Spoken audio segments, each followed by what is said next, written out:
Okay, so today we're looking at resistance to social influence.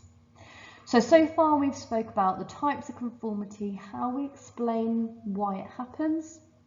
We've looked at conformity with Ashens and Bardo, explanations for obedience, agentic state, authority figures, situational variables, personality. And now we're talking about why do some people resist the pressure to conform and obey. So there are two that we need to know.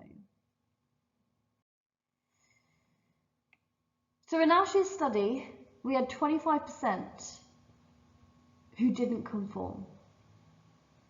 In Hoffling's study with the nurses, when they were told to give a drug to a patient, only 1 out of 22 disobeyed. And in Milgram's, 35% of our participants resisted the order to give 450 volt shocks. So the question we have is why? Why do some people decide not to conform or obey? And so we have two factors that we need to know here, and they're influenced by situational and dispositional factors. So situational in our environment is social support. Having somebody else agree with you or disagree with the majority makes you more likely to stick with your guns.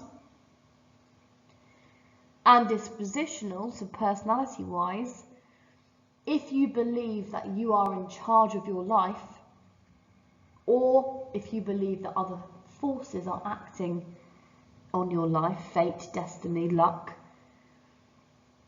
it's going to change the way you perceive conformity and obedience. So let's talk about locus of control. So locus of control is the dispositional explanation. And it's the sense we each have about what directs events in our lives. And you're either an internal person, have an internal locus of control, or you are an external. And you believe, are the factors outside factors, luck, fate, that decides your life. People who are internal are very much in charge of their own actions. Their actions make their lives what it is. And so you can see how if you have different outlooks,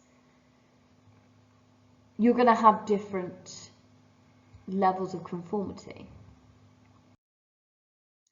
So internal people take control. I made it happen. They seek out information that helps them personally. They don't rely on others. More achievement orientated. External people they blame the environment. External things. Wrong place, wrong time. Oh, it's bad luck, bad day. And these people are more likely to be influenced by others because they don't feel they have any control over their lives. It's in the hands of others, which is quite an interesting concept. Created by Julian Rotter. Yes, Julian Rotter came up with this idea of internal and external. And I think it summarises why people obey or not quite well, to be fair. I think it does quite a good job.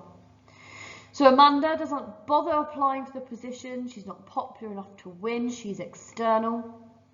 Ben, checking his horoscope, external. Harry, get the job, he put in the work, he did well on his exams, internal. So that's locus of control. That's one explanation that we need to know here. The second is social support. So other people who aren't conforming will reduce the pressure to conform.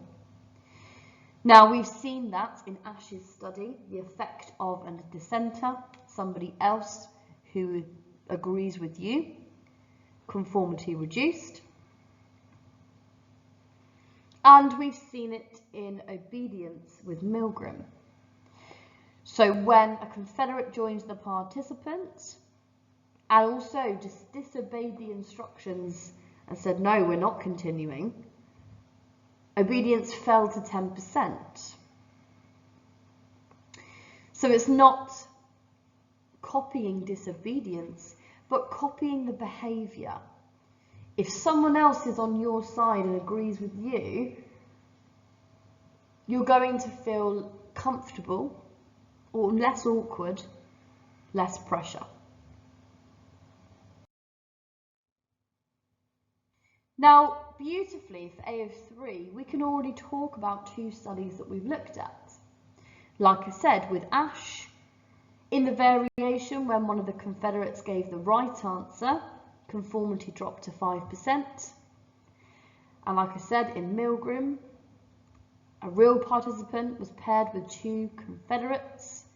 We saw obedience drop to 10%. So we can use evidence from our. For locus of control, our evaluation is quite interesting. So we've got Twenge in 2004 talking about how over time we are seeing more external people. Now, I wholeheartedly agree. I've been in teaching for a while, and every year there is still people that don't take responsibility for their own education. Now, whether or not that's a personality thing, whether that's the school problem, like a school societal issue, Twenge is saying young Americans increasingly believe their fate was determined more by luck and by other people than their own actions. And we're seeing here that we're seeing more externals from 1960 to 2002. I think even more now. Now, you might disagree with me.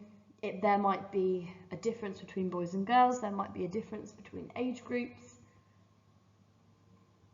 But Twenge said it was the alienation of young people that made them feel isolated and needing somebody to blame other than themselves. Okay. Holland gives us some research support. So repeating Milgram's baseline, the original experiment, looked at locus of control, and 37% who were internal, so they took control of their own actions, they didn't give the highest shock. 23% of externals did not continue. So if you are an external, have a locus of control that's external, you're more likely to obey authority, is what we're saying here. The social support then, higher levels of resistance in Gamson's study than what Milgram found. So they again replicated Milgram. They put them into groups. 29 out of 33 rebelled, showing that peer support equaled resistance. And then Allen and Levine, again, we spoke about this when we looked at Ash. When we have somebody who has this person had very thick glasses, he was the one providing social support. We found that in both conditions, that one and the second condition, where they had normal vision, reduce the amount of conformity. So even if we don't, even if they're just there, we don't think that they are necessarily going to do much help, but just that presence reduces how much people conform. And this is why in lower school, teachers will talk to individuals one-to-one. Get them in front of a group, people's behaviour changes. One-to-one, totally different. So real-world application, yes, we do talk a lot about World War II here, but we can apply it because psychologically it's fascinating. In 1943, we got a group of German women protesting in Berlin. The Gestapo were holding 2,000 Jewish men, most of whom were married to non-Jewish partners, or where the male children of these were, or they were, sorry, mixed marriages, and there were males in there.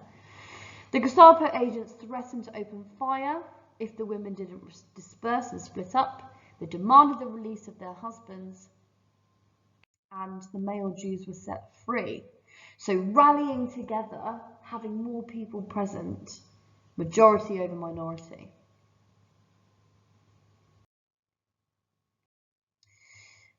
Some research methods here to have a look at, to practice. I've got the answers on the next slide. And then don't forget to answer the comprehension questions on the Word document.